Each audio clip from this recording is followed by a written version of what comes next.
माते सर्वबाला माँ औषधि रोगिणाम् इवं रक्षार्थ सर्वलोकायं मित्ते एकादशी तिथि।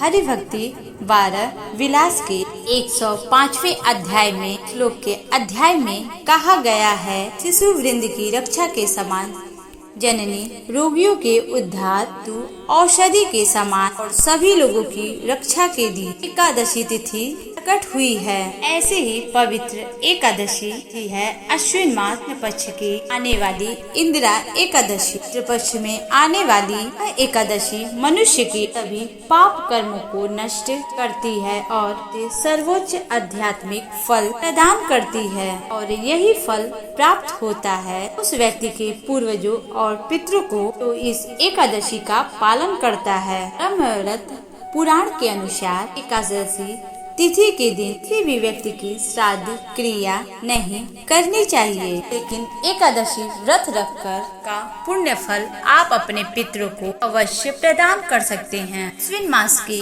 पक्ष में आने वाली इंदिरा एकादशी के बारे में आज हम पौराणिक कथा बताते हैं। यह बात है वृंदावन की। वीडियो आगे तक बनने के लिए पूरा वीडियो अवश्य देखें। हमारी वीडियो पर आप सब नए हैं तो हमारे चैनल को सब्सक्राइब करें। वीडियो में कमेंट बॉक्स में जय श्री राधे राधे लिखना ना भूलिएगा आप सब। यहाँ पर हम भगवान श्री कृष्ण अपनी बाल लीलाएं कर रहे थे। उनकी मधुर मुस्कान और नटखट लीलाओं से सभी ब्रजवासी अभिभूत हैं। उनके लिए उनका संपूर्ण दुनिया हुआ करती थी। कोई उन्हें अपने पुत्र की तरह प्रेम करता, कोई उन्हें अपना सखा बनाकर उनके साथ खेलता। किसी के लिए वह प्रियतम प्रेमी थे तो किसी के लिए तारण हार थे। इन सभी ब्रजवासियों में जितनी भी गोपियाँ थीं, वे श्री कृष्ण को अपने पति के रूप में प्राप्त करना चाहती थीं। कृष्ण जी के प्रति उनका प्रेम असीमित था, लेकिन वे सब यह भी जानती थी सबसे अधिक अगर कोई कृष्ण जी को प्रेम करने वाला है तो वो है श्रीमती राधा रानी। सभी गोपियों में श्रीमती राधा रानी कृष्ण के लिए प्रेम सर्वोच्च है। इसलिए सभी गोपियाँ एक दिन पहुंच गई राधा रानी के पास। वहां जाकर उन्होंने कहा, हे वृषभानु नंदिनी श्री राधिका, आप हमें श्री कृष्ण की प्रसन्नता के लिए कोई व्रत बताएं। तो देवताओं के लिए भी दुर्गम है। वे श्री कृष्ण नंद के नंदन तुम्हारे वश में रहते हैं। तुम सभी शास्त्रों में पारंगत हो, इसलिए कृपया हमें भी श्री कृष्ण को प्रसन्न करने के लिए कोई विधि बताओ। यह सुनकर राधा रानी कहती हैं, श्री कृष्ण की प्रसन्नता के लिए आप सभी एकादशी व्रत का अनुष्ठान करिए, जिसे साक्षात श्री कृष्ण तुम्हारे वश में हो जाएंगे।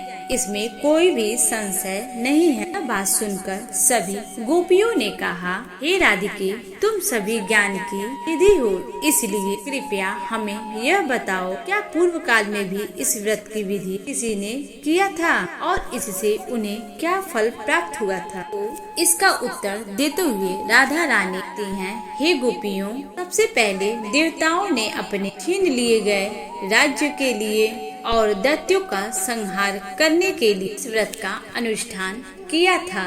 के उपरांत एक राजा अशांत थे, इसी कारण उनके पूर्वज यमलोक में निवास कर रहे थे। इसलिए अपने पितरों का उद्धार करने के लिए इस राजा ने इसी एकादशी का व्रत का पालन किया था और उसके फल स्वरूप के पूर्वजों को परम आध्यात्मिक जगत की प्राप्ति हुई थी। लुम्बक नामक राजा को उसके अपने पाप कर्मों के कारण उसके परिवारजनों ने उसे त्याग दिया था और जब लुम्बक ने एकादशी का व्रत किया था तो उसे उसके व्रत के फल स्वरूप राज्य और उसका परिवार पुनः प्राप्त हो गया। भद्रावती नगर में पुत्र विहीन राजा ने इस व्रत का अनुष्ठान किया था और उसे पुत्र की प्राप्ति हुई थी। इतना ही नहीं, एक ब्राह्मणी को देव कन्या ने इस व्रत का फल अर्पित किया तो इसके फल स्वरूप उस ब्राह्मणी को धन धान से भरपूर स्वर्ग की प्राप्ति हुई। पुष्पदंती और माल्यवान यह दोनों यक्ष थे। कुबेर के श्राप से उन्हें पिशाच योनि प्राप्त हुई थी। जब उन्हें एकादशी का व्रत किया तो वे अपने पिशाच योनि से मुक्त हो पाए। पूर्व काल में भगवान श्री रामचंद्र ने समुद्र पर सेतु बांधने से पूर्व और रावण का वध करने के लिए एकादशी व्रत का अनुष्ठान किए थे। लेकिन अंत में उत्पन्न हुए लेके वृक्ष के नीचे बैठकर सभी देवताओं ने एक समय व्रत कल्याण के लिए एकादशी व्रत का पालन किया था। पिता की आज्ञा से मेधावी ने एकादशी का व्रत किया और उसका फल वे अप्सरा की तरह संपर्क दोष से मुक्त हो गया। ये गोपियों, यह एकादशी व्रत इतना पुण्य फल प्रदान करने वाला है कि वह बड़े से बड़े पाप को नष्ट कर देता है। एक समय ललित नाम के एक गंधर्व को इंद्रदेव के श्राप के कारण नरभक्षी राक्षस योनि प्राप्त हुई थी। जब उसने ऋषि के निर्देशन के अनुसार एकादशी का व्रत किया तो उसे अपना गंधर्व शरीर पुनः प्राप्त हो गया। धुंधुमार राजा ने एकादशी व्रत पुण्य प्रभाव से ही परम गति को प्रदान की और भगवान शिव शंकर जी ने ब्रह्म कपाल से इसी एकादशी के माध्यम से मुक्त हो पाए थे। राजा अम्बरीश, राजा हरिश्चंद्र जैसे महाराजाओं ने एकादशी व्रत करके भौतिक और आध्यात्मिक जगत में सर्वोच्च स्थान प्राप्त किए। गोपियों, इस एकादशी को संपूर्ण तिथि की परमेश्वरी समझो। उसकी समानता करने वाली दूसरी कोई तिथि नहीं है। इसके दृढ़ पालन से तब भी हमारे प्रिय श्री कृष्ण को अवश्य प्रसन्न कर पाओगी। तो इस प्रकार राधा रानी के मुख से एकादशी की यह महिमा सुन करके गोपियों ने श्रद्धा और दृढ़ता के साथ एकादशी का व्रत नियम से पालन किया। इसके फलस्वरूप भगवान श्री कृष्ण उन सब पर अत्यधिक प्रसन्न हुए। उन्होंने मार्गशीर्ष मार्ग पूर्णिमा के दिन इन सभी गोपियों के साथ रास नृत्य किया। इस प्रकार एकादशी तिथि अत्यंत पवित्र और सभी व्रतों में श्रेष्ठ मानी जाती है और यह इंदिरा एकादशी भी के हर भौतिक प्रकार के सुख देती है, साथ ही मृत्यु के बाद मनुष्य को परम आध्यात्मिक लोक प्राप्त करने का शुभ अवसर भी प्रदान करती है। इतना ही नहीं, इस एकादशी का श्रद्धा और नियम पूर्वक पालन करने पर व्यक्ति अपने पितरों और पूर्वजों के ऋण से मुक्त हो सकता है। अगर उनकी जीवात्मा को अन्य शरीर प्राप्त नहीं हुआ है तो या वह फिर अवांछित योनि में भटक रहे हैं तो उनका उद्धार भी इस एकादशी के पालन द्वारा संभव है। करना यही है, अगर आप अपने पितरों के लिए एकादशी व्रत रखते हैं तो एकादशी संकल्प लेते समय भगवान के समक्ष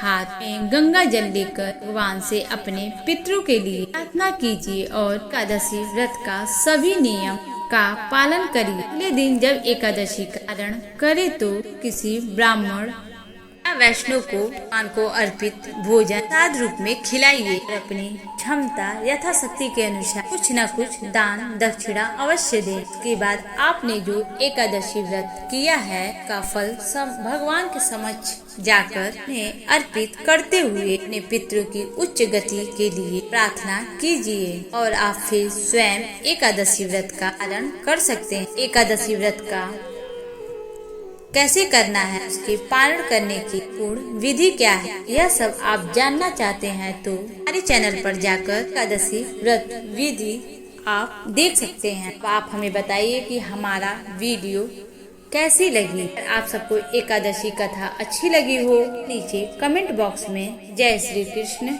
लिखकर अवश्य भेजिएगा। इस कथा को अपने सभी मित्रों भाइयों को जरूर शेयर कीजिएगा। जो एकादशी व्रत करने की इच्छा रखते हैं और जो व्रत नहीं रखते हैं वो भी यह कथा अवश्य सुने।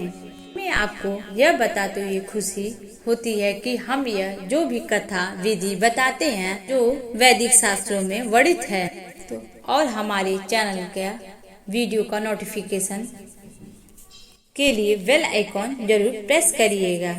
राधे राधे।